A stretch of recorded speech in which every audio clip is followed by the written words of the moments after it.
just believing in God was really hard for me. I mean, all my education said, no, it's not true. And that was tough for me to believe. Anybody have that experience? It was hard for me. Anyway, all I had in those days was the chapel, and they were all evolutionists. None of the people were creationists that I knew. All we had were the Stars and Stripes. You know about the Stars and Stripes, folks? It's a military newspaper you have over there. And at that time, they were reporting on these creationists making trouble in the United States. And they were making a shame for, it was a shame because they were embarrassing the real Christians. And that's the way I thought of creationists at that time, that it was shameful to have them around, and I was embarrassed. And I didn't know any of them. Anyway, in the Air Force saw fit to send me to University of Michigan the next year. Sorry, Ohio State fans. And that was in September 1981, and that was the first time in 40 years that Wisconsin beat Michigan. And that was a big time. I was really unpopular on campus for a while because Wisconsin's my undergraduate college. At any rate, I was walking through downtown Ann Arbor. I went to the Logos bookstore, and I saw this book called Scientific Creationism. Let's see, where's my slide thing? Now, let's back up a second. Maybe I better turn this on. You know, Elon Musk wants to go to Mars. I'll tell you what, you're not going to get to Mars unless you design a very nice spaceship and you defy the second law of thermodynamics. You cannot do it unless you do those two things. And still you're going to get there, and you're going to find a place that's not as good to live in as our Earth. Correct? And if I was young, maybe I'd like to try that again, but right now I think I'll stay right here. I have no desire to go to Mars. So, went through the Logos bookstore, and I find this book. It's not working.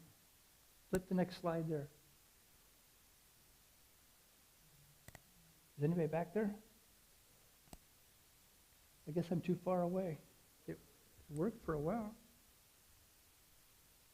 There we go. I got that book. And I put it in a brown paper bag because things that you were ashamed of in those days, you put in brown paper bags so no one could see what you're reading. Some of you people know what I'm talking about. And I went back to the school, and I quickly put it inside my briefcase and closed it because while I didn't want anybody to see I had that book. I just didn't want to see. And that night I went home. I was single in those days. I had my pork chop and my can of corn, and I started reading this book. And it was like scales fell from my eyes. And I realized I'd been duped all these years. People will tell you that scientists will all say that evolution is a fact. And it's not. What it is storytelling. So,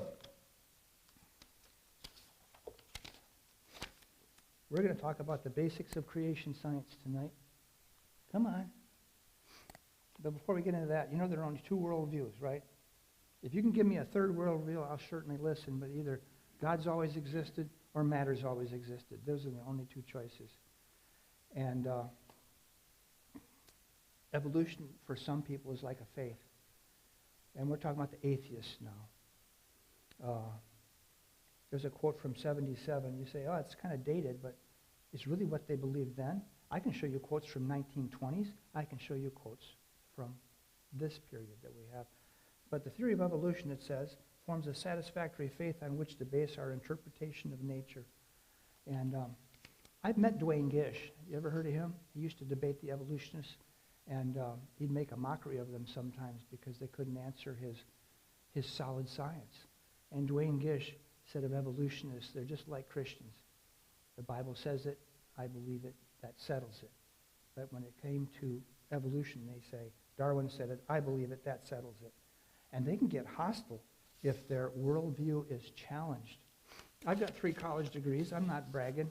Any of you could have gotten 3 college degrees. You just keep working and putting one foot in front of the other. But there are some people in some universities that want to take away my degrees because I've become a creationist. It's a fact. And, oh, good, thank you.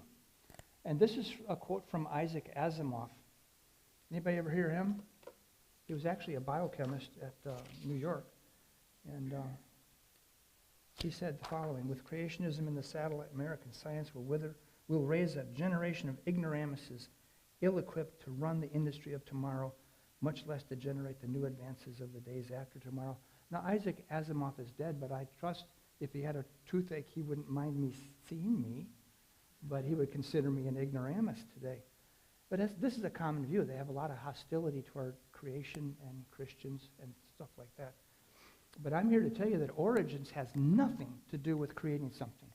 Nothing to do with producing the science that you always think of, where you experiment, you come up with a theory, you experiment, you test it, and maybe you have a great idea.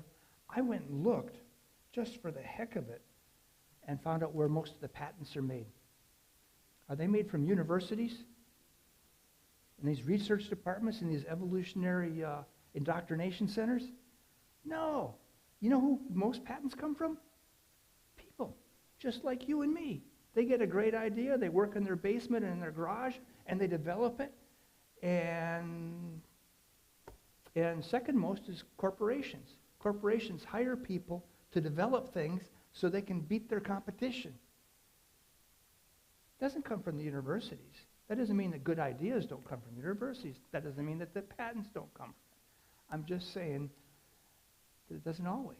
And Isaac Asimov is totally wrong, because producing science has nothing to do with evolution.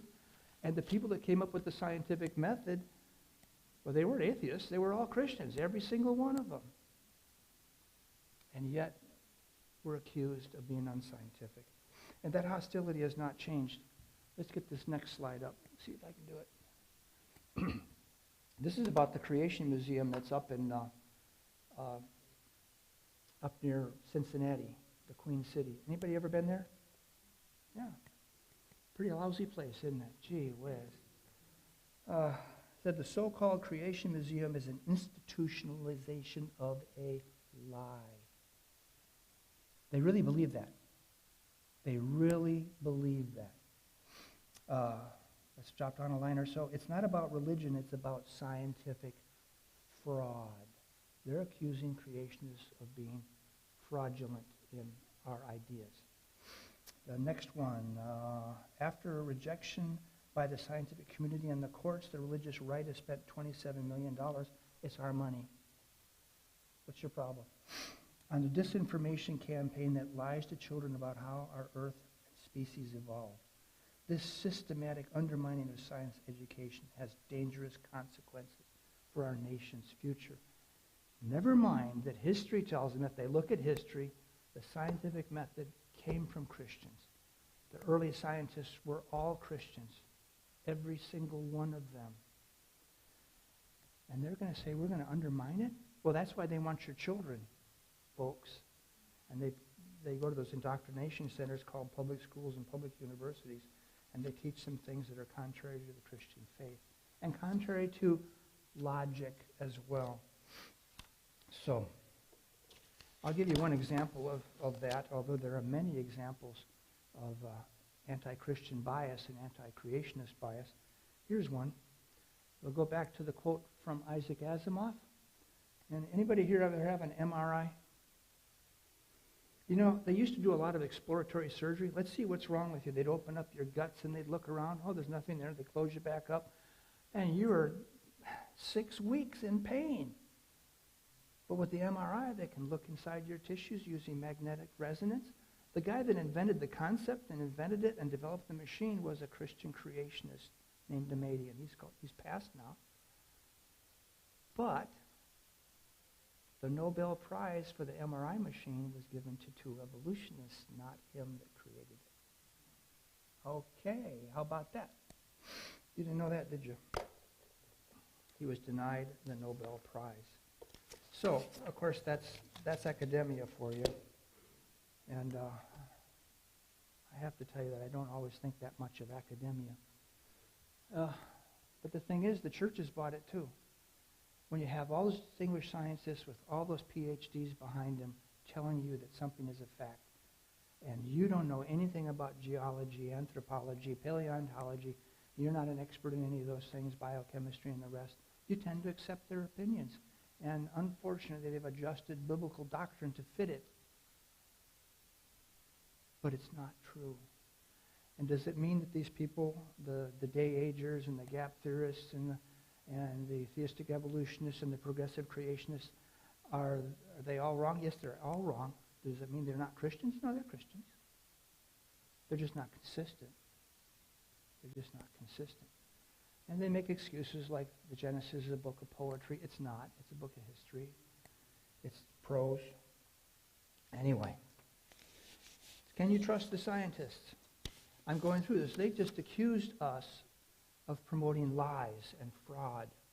Let's look at who really does the fraud. Why am I doing this? I'm just trying to set the table so you can see really what's going on in this world. Can you trust the scientists? Usually. Especially if they're trying to make a better widget. But if they're going back into the past, how do you test the past? A little harder, isn't it? You have to have history. Someone's got to tell you about it. Anyway, there are exceptions. You can't always trust the scientists. And it's usually due to greed. Greed for money, power, influence, fame. Remember Dr. Fauci? He just retired. He was the highest paid civil servant in our government. $700-some thousand a year that man got. He claimed to be following the science, didn't he? How many times did he say that? I'm just following the science. And how many times did he flip-flop on that science? And science means knowledge. That's all it means. Does knowledge change? Does truth change? Does it change from week to week, month to month, day to day? No. Truth is truth. Anyway, here's another quote. Evolution, a theory universally accepted, not only because it can be proved not because it can be proved by logically coherent evidence to be true, but because the only alternative special creation is clearly unbelievable. Incredible. I just changed it. And that's from D.M.S. Watson from 1929. Can anybody name me any possible frauds that scientists have done to promote evolution? You're seeing them up there, aren't you? Nebraska man, Piltdown man, Java man.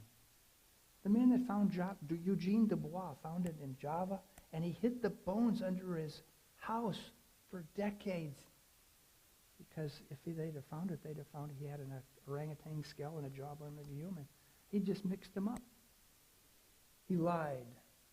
Remember the embryology? I was taught this all the time. Ontogeny recapitulates phylogeny. Don't worry, I'm not going to test you on it.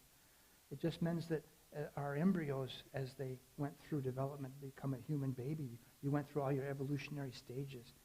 And they lied about that too. They redrew all the pictures so they looked like evolution is true, and it's totally false. Totally false. And he was convicted in court on it, believe it or not. Anyway, how about our CDC guidelines?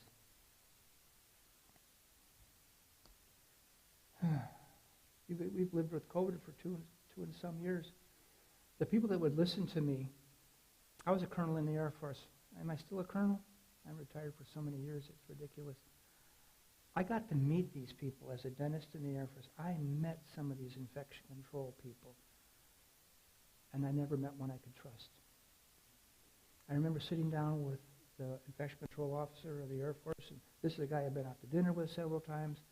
I thought we were on a very friendly terms, and I said, Shannon, I'm not going to say his last name. I said, some of the things you're requiring us to do are outside of the OSHA guidelines, and this and that and this and that is really contraindicated. And he said, yes, you're right, but you're going to do it my way anyway. That's a confidence builder, isn't it? He admitted that I was following the science, and he said, I don't care, you're going to do it my way.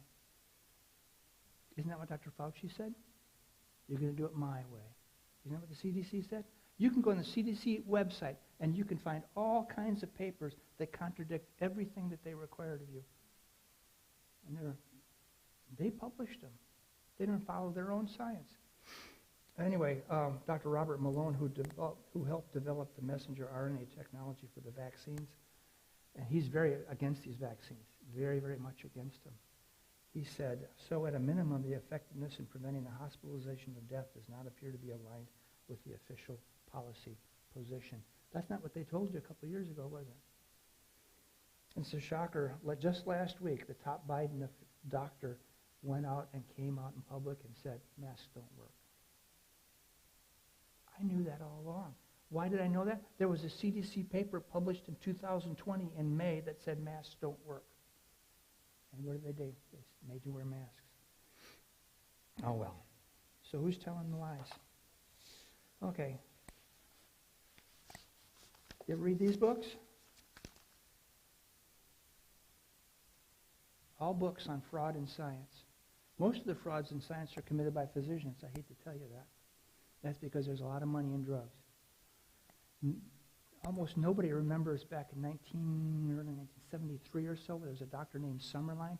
He was painting the mice so they looked like the treatment was working for the cancer. He was painting them with a little brush. Okay? He got caught. No one knows about Margaret Mead and her her anthropology line about what was happening in Samoa, and yet generations accepted her works as true. Can you trust the scientists? Are they people? Are they people? They're people. What do people do? Remember what David said? I said in my despair, all men are liars. God didn't say that, but David did. Psalm 12. Help, Lord, for the godly man ceaseth, for the faithful fail from among the sons of men. They speak vanity with everyone but his neighbor. That's lying, by the way. And with flattering lips and with a double heart they speak. And then last verse, I really like this one. The wicked strut about on every side when vileness is exalted among the sons of men. Do we not have vileness exalted among the sons of men in this society today? If you don't believe me. So who do you trust? I think it's better to put trust in the Lord than in man. I will put my trust in God and not in the scientists who time and time again have committed frauds, misrepresentations to promote and indoctrinate our children in their worldview, and me too. Got the papers here on frauds in science if anybody wants to read them. You can find them on the web. 36% of doctoral and postdoctoral students were aware of scientific misconduct. 15% were willing to do whatever it took to get published and get ahead. Those are the ones that admitted it. 51% of scientists knew of fraudulent projects. Trust us. We're the scientists. We know what's best for you. That's why I like what Ken Ham said. Oops, come on. Next slide. You ever heard this quote? It's not a question of whether one is biased or not. It's really a question of which bias is the best bias, which to be biased. I am biased for the Lord. Okay? So, what are the basics of creation science? I think we went too far. There you go. These are easy to remember. Just remember the first two. You can get the other ones later. Design, second law of thermodynamics. And even among creationists, the second law of thermodynamics is falling into disfavor. I do not think it should be, and I'm going to promote it. The basics of creation science. You can get these books. This is Creation Basics and Beyond. It's brand new from Institute for Creation Research. It is not the basics. It's a bunch of, it doesn't even have an index. It's a bunch of papers, probably from Acts and Facts, that they just threw together and put in a good book. I have not found a good recent book on creation. I'm sorry to believe. They used to have a good one called What is Creation Science? But this is really a disappointment. It's got good stuff in it. It's got good stuff in it on human evolution and stuff like that. But what good is a book like that without an index? It's kind of hard to find what you want. I was really disappointed. At any rate, so that's why I'm giving you the basics. This is really easy. Design. All right. By the way, if you get all this stuff I'm telling you and you go debate an evolutionist, what's going to happen? What's going to happen? Are you going to change his mind? No. You're better off just asking him, why do you believe in evolution? Can you show me any concrete evidences of it occurring? or that it actually occurred in the past. And let them show you. They won't be able to, but let them try. Introduce a little doubt in their mind, and you can talk to them about some of these basics as well. But anyway, design is what we should, next slide, design is what we should always start with, because that's what God started with. Romans 1:20, you've heard of it. Living systems. For the invisible things of him from the creation of the world are clearly seen, being understood by the things that are made, even his eternal power and Godhead, so they are without excuse. What is God challenging mankind with here?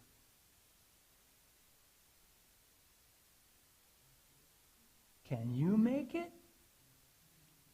Can you make it? Can you make this beautiful world? He's challenging humankind. You've heard that old joke that Pastor told a few months ago. The atheist says to God, hey, we can make life from dirt just like you. And, of course, even if they could, they're only copying what God did. And by the way, they haven't even come close to it. And God says, oh, yeah. The scientist says, yeah. And God says, show me. And the scientist starts to gather some dirt. And as he was starting to work on the dirt, God interrupted him and said, stop, get your own dirt. Get your own dirt. God created out of nothing. Evolutionists haven't even begun. They have no idea how life started. They have no idea. The cell wall is, forget it. It's just too difficult. And if you ever watch those nature programs, have you ever heard them? You go to Nature and you go to public broadcasting and the Discovery Channel, and you'll hear them talk about the miracle of evolution. What hypocrites. They don't even believe in miracles. Just saying. They don't even believe in miracles. And you say, in every moment, there's room for emergence, for something new. Is that storytelling or truth? Oh, well, there's always something new that can happen, I know. And by the way, feathers are an example of creation. And they would tell you that they found fossils with half feathers and stuff. It's just decayed skin. It's not feathers. It's a bunch of baloney. Here's another one. I love this one. I actually did find this, and you can go look this up. Look up 6 fascinating parts of your body that prove the miracle of evolution, and go to images, and you'll find these things. And the number one, the thing that's going to prove human evolution is wisdom teeth. They shouldn't have stepped across that line, I'll tell you that. And they have this picture in there with it. There are no wisdom teeth in this picture. And they're the experts? They're storytellers. Yeah. Anyway, they say that the problem with wisdom teeth is a problem of evolution and vestigial organs. I'm here to tell you that wisdom teeth are not vestigial organs. Those are things left over from your evolutionary past that aren't needed anymore. I lived 6 years in Italy, and most Italians that I treated have wisdom teeth. They're fine, thank you very much. That's because they marry people the same size as them. Here in America, we're a melting pot. You got a big guy like him, and he marries a small girl like her. You can get, not that you, no, forget it. It's just an example, all right? You can get children with small jaws and big teeth, and they don't fit. It's a genetic mismatch, not evolution. Okay? And some people are born without their wisdom teeth. Oh, it's an example of evolution. No, you just lost a gene. That is degradation, not evolution. Okay. I just love these things. When you start looking at the details, it's so fatal. All right. I'm going to give you an example of design. Mike, how long did you stand upright without your heart beating? Not long at all. How long are you going to live without a heart? The evolutionists claim that we went from a 3-chambered reptilian heart, and some reptiles have 4 chambers. We went from a 3-chambered reptilian heart to a 4-chambered mammalian heart over millions of years. And natural processes just did that all on its own. And I'll tell you what, our life hangs on a thread. If our heart stops beating, we are done. We drop immediately. We don't stay upright very long. You're gone. And that's just the way it is. So no one has ever come up with any mechanism or even any transitional forms for how you could go and have all the hookups that you need to have your heart work. They oversimplify things. I mean, that looks pretty simple, doesn't it? This is actually the kind of stuff I had in my my course on comparative vertebrate anatomy. I was a senior in college at Wisconsin. And I was totally convinced they were right. They just drew these kind of diagrams. It didn't look that difficult, does it? But that's really not how it is. It's much more difficult than that. They haven't given you all the vessels. And certainly they haven't given you the nerves. You got to have the complete system to work. Otherwise, you're dead. How are you going to do it? All right, come on. Went ahead. Okay, there we go. Don't forget, you got to add Purkinje fibers to it. And you guys all know what Purkinje fibers are, don't you? Anyway, the heart is something else. Just a few statistics. It's the size of a human fist, pumps 2,000 gallons of blood a day, and through 60,000 miles of blood vessels. That's enough to go around the earth 2.5 times. And over the course of a human lifetime, it beats over 2 billion times and pumps over 100 million gallons of blood. It is all functioning with a carefully balanced system of vessels, tubes, chambers, and nerves. How are you going to go from a 3-chambered heart to a 4-chambered heart with a 3.5-chambered heart? What's good at getting the 4th ventricle if you don't have the hookups for it? That's not going to work. You have to have the whole system functioning or you're just going to die. They just state this as fact, but they can't prove anything on it. Okay, that's just one example of design. You can remember that one, can't you? The human heart. How are you going to go from a 3-chambered heart to a 4-chambered heart without dying? You got seconds to make it go. Seconds. And if you don't do it right, you're dead. Any transitional form is dead. Oh well. Second law of thermodynamics. One of my favorites. Heat death. The universe is headed for a heat death. It's the same thing as you see in the... Come on. Oh, wait. We'll get to that slide. Some of the creationists are kind of abandoning this view, but I don't. And it's because it's biblical. It is biblical. The second law of thermodynamics. Just remember that. Let's read the last one in Hebrews. And thou, Lord, in the beginning thou hast laid the foundations of the earth. The heavens are the work of thy hands. They shall perish, but thou remainest, and they shall all wax old as doth a garment. All around us, don't we see things falling apart? If you leave your car in the garage, the tires get flat. Why do the tires get flat? Because the air molecules are going to go through that rubber. You can't stop it. Oh, let's go on. The second law came about in 1824, I believe it was. Anyway, you ever got in a nice hot tub and you're enjoying it, and you got a book and you're reading it, and in 20 minutes it starts getting colder and colder and colder and colder. The second law of thermodynamics is based on that principle. Everything goes from heat to cold. You can never go to cold to heat unless you put energy into it. You cannot do it. And jokingly, physicists used to talk about something called Maxwell's demon. Ever heard of Maxwell's demon? Maxwell's demon was a little demon that could go through and collect all the, if in this room, he'd go up and collect all the hot air molecules, and he'd just gather them in a little bag, and he'd have something to be burning hot, and everything was to be cold. That doesn't happen, does it? You can never go from cold to hot. You always go from hot to cold. And it came, and that's, it has to do also with the efficiency of engines. That's why you can't have a perpetual motion machine, and that's why no machine can be 100% efficient. You know what the efficiency of piston engines is? Actually, I looked it up a week or so ago, but I've forgotten the number. I mean, the most efficient piston engine is around 40%, I think. I probably am wrong about that. The rest of it's all heat. The stuff that's transformed to energy to make your wheels spin, and they work really hard to make them more efficient. You cannot reach 100% efficiency. It cannot be done. That's the second law of thermodynamics, folks.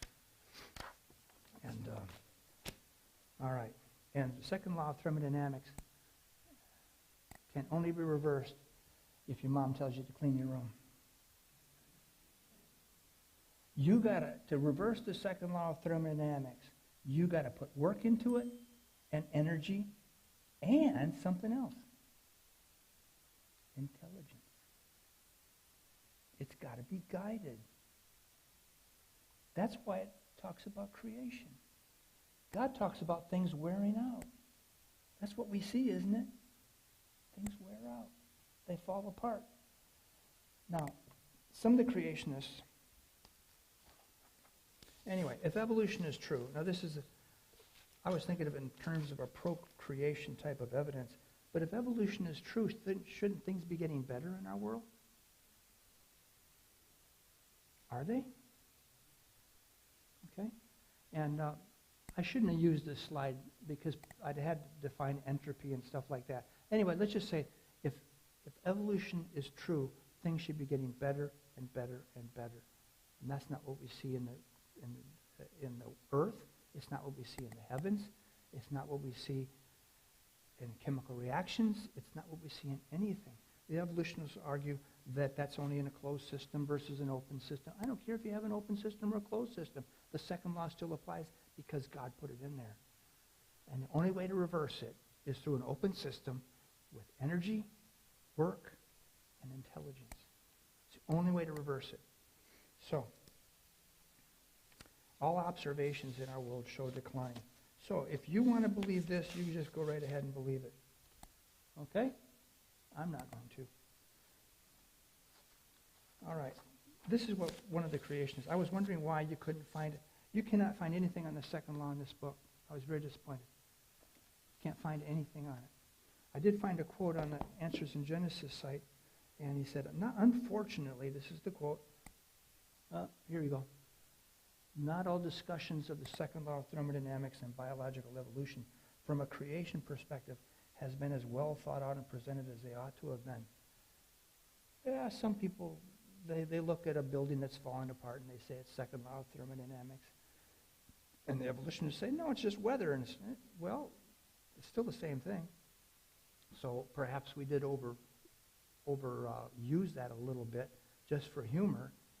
But look what he says. He says, the problem for creationists is that we have yet to generate a rigorously formulated entropy as a measure of disorder, based hypothesis that clearly shows that life cannot arise through natural undirected processes. That's totally bogus. They're the ones that say that we have to, that life arose from non-life. They need to show us how that's done. Why do we have to talk about it? We've got lots of evidence that it can't be done, and we could quote the evolutionists up the kazoo, saying they themselves say we can't figure it out. We don't know how life arose from non-life. Anyway, in this next slide, I say, I think we have proven that life cannot arise from non-life. Many evolutionists agree they have no answer to abiogenesis, that's life from non-life, yet state that it occurred. They just state it occurred. They come up with plausible stories. There's a warm little pond. Oh, there was clay for some catalyst, and it never happened. They can't prove it. If it really did happen, why can't they do it? Why can't they do it? They can't do it. Anyway, the reason I don't think that we creationists should abandon the second law of thermodynamics just because we get accused of misusing it sometimes is because there's things in this world that nobody can figure out. That's why they have CERN. You heard of CERN over in Switzerland? That big nuclear colliding plant they have that goes in a big circle.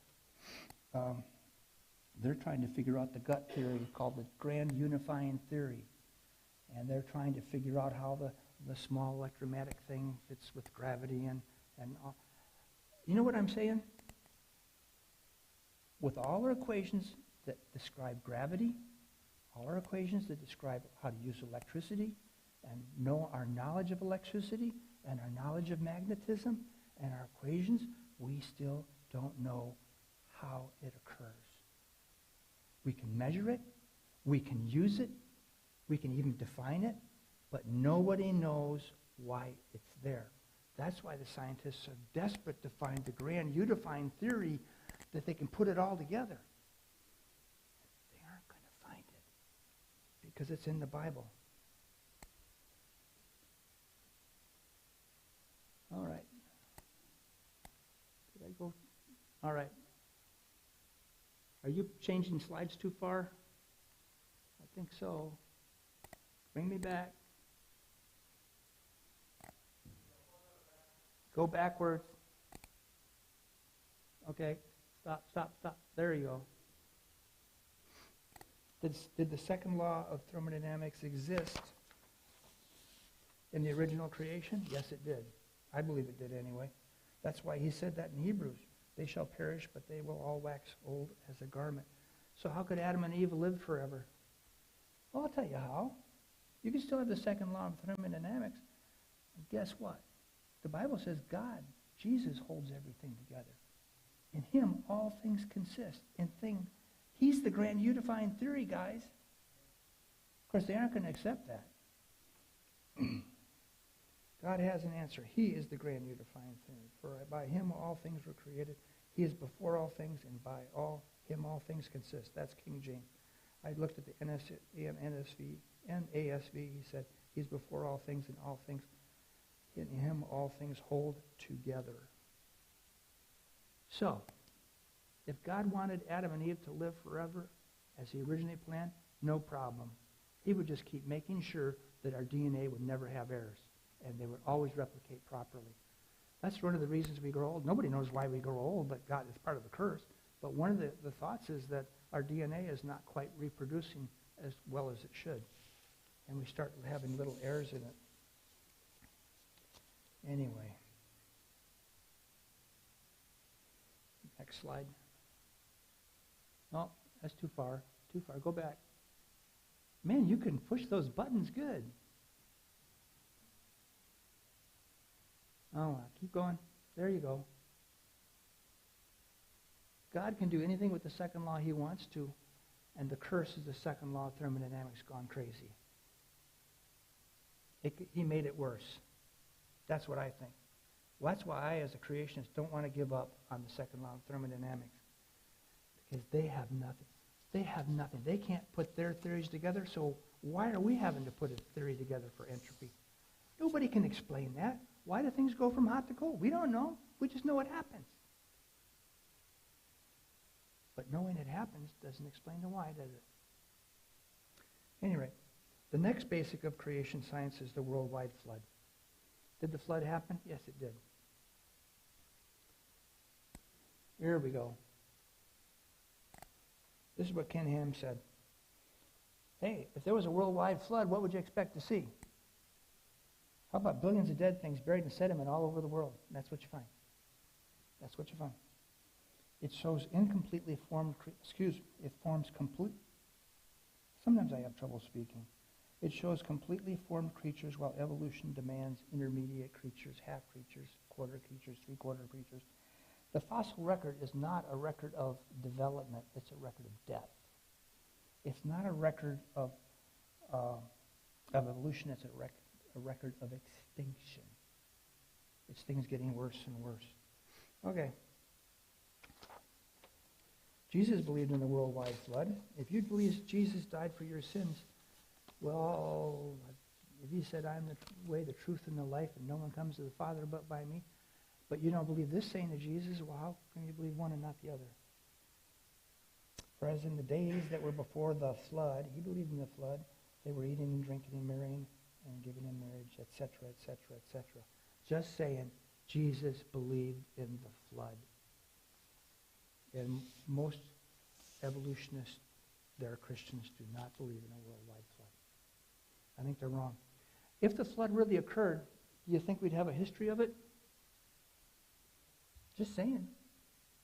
How about over 200 flood legends in the world? Flip next slide. One button at a time, please. There you go. I've got this book, and I actually got to meet Miss Nelson once. That was in 1987, got to meet her. She lived in China for many years as a missionary to China before they kicked her out. And she used to study the oracle bones, the old Chinese language before, and pictograms. And it's just kind of fun. Their word for a boat was a vessel with 8 people. What was Noah's Ark? A vessel with 8 people. And these are from the oldest Chinese pictographs that existed. So if the flood existed, wouldn't people remember it? I think so. All right. All right. Most people say if they believe in evolution, they believe in evolution due to the record for human evolution. One more slide, please. Thank you. Now, this is a good book. This is Contested Bones. I've got this if anybody wants to look at it. I just got it this week. I haven't read all of it. But I used to teach the creationist thing on human evolution, but I'm a little behind with Ada and some of the other new fossils that have come along. And they'll come along every once in a while and they'll say, we found the human intermediary, and they've dug him up, and they've got a big picture and a big history on him, and they show him how he walked and the food they ate and all kinds of stuff. And it's all just a story. Just wait a few years, maybe in as short as a couple of months. Some other evolutionists will debunk it. There hasn't been one that's been supported by all the evolutionists. They always debunk each other, and that's because they all want their own time of fame, the 15 minutes of fame. They don't have any right now that haven't been debunked by themselves. So all you got to do is say to them, why don't you go look at the evidence and go see what they say about it. There are no, as of right now, except for storytelling, they have no intermediate forms that lead to humans. They have none. And this is part of design. I suppose we could put it in there. The genetic research has really crippled them in the last 40 years. It started with the book called Evolution, a Theory in Crisis by Michael Denton. That was about 86. But he didn't have access to the genetic knowledge that we have these days. And by the way, the genetic knowledge that we have is so much more complicated than what you learned when you were kids in school. It's not one gene, A and B in a Punnett box, all that stuff. Verifying that things are so pleiotropic that the genes go across a big spectrum and they affect all kinds of things. You change one gene, you change a whole bunch of stuff. The genetic code is so much more complicated than we thought it was 40 years ago. It is so complicated. And remember, they used to tell us that humans and chimp had 98% similar DNA? Totally bogus. Totally bogus. Now they're saying it's 86%. That's too big a gap. Too big a gap. And we're probably closer to the fish than those. At any rate, it's totally untrue. The genetic research is killing human evolution as far as I'm concerned. Okay, what's the other one? Oh, I'm running out of time. Sorry, I talked too much. We're going to talk about time. You know, there's evidence for sudden creation in the polonium radial halos. There's evidence that God created the basement rocks and solidified them immediately, or they wouldn't have these little things called polonium radial halos in the basement rocks. It speaks of an instantaneous creation. I can take you to the Dead Sea, and I was going to. You can only slow down some processes so much. For the Dead Sea to have all the tons of salt that it has, and it's formed by the only place going into it is the Jordan River, it would have to be cleaner than distilled water. If it was millions of years old, it'd be flowing with distilled water, and you'd still have too much salt. Things you can't slow down enough. And how about this? You go up to Birmingham, you'll see the cuts for the road, right? You look at the rock layers, and you'll see them twisted. They're made out of limestone, right? You've seen those, haven't you? Haven't you gone up there and seen them? You pay attention. You'll see these layers going like this. They're all twisted.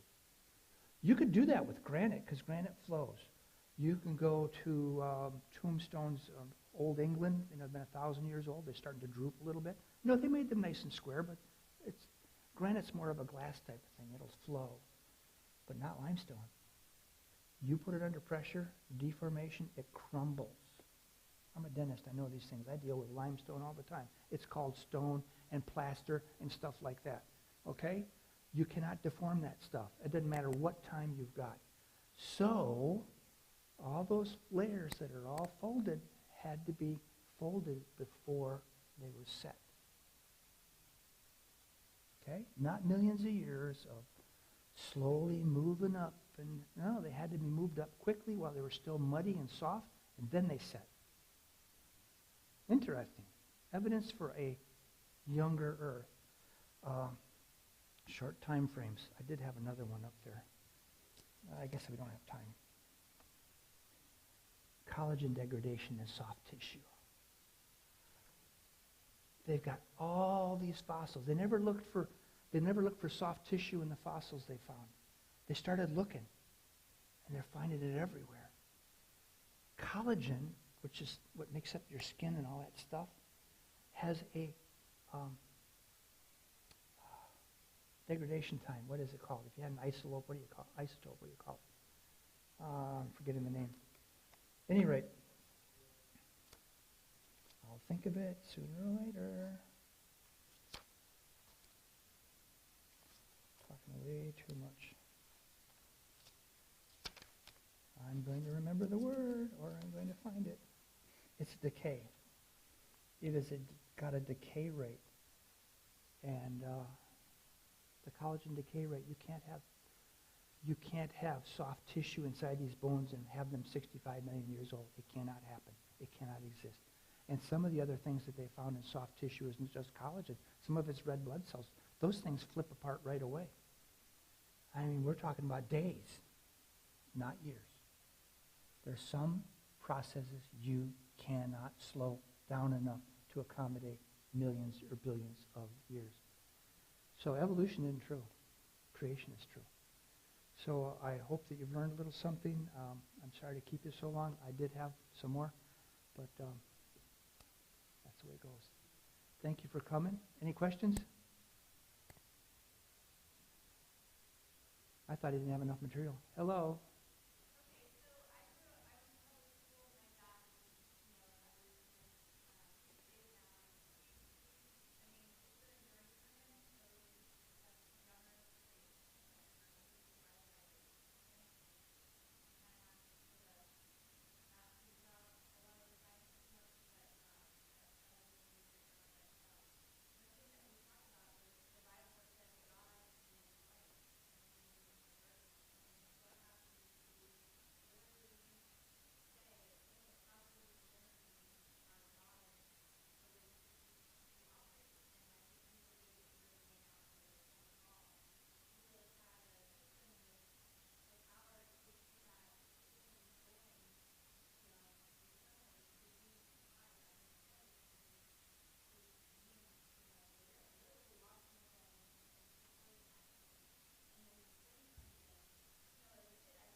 Well, I certainly think that that's a possibility, but he still controls all things and holds all things together. But part of the curse is I think he's withdrawn some of that. So it's worse than it was. How do I know? There's no way to quantify that.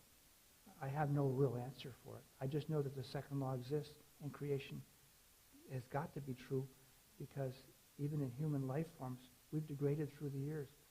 What do we have over? We said 20 years ago we had over 2,000 different genetic disorders. We've got far more than that now. Adam and Eve were created perfectly.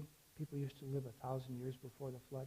Do you know that their history, the Roman history, says that it's common knowledge at that time, back 2,000 years ago, that people used to live in a golden age 1,000 years or more. And that's what they said. And if you look at the post-flood patriarchs, the children of Noah, Ham, Shem, and Japheth, and all those. It follows an asymptotic curve as you chart all their things down to 70 years, which is about the lifespan of today. It's kind of interesting. It's a mathematical curve. How did those old ancient Hebrews manage to figure that out unless it was true?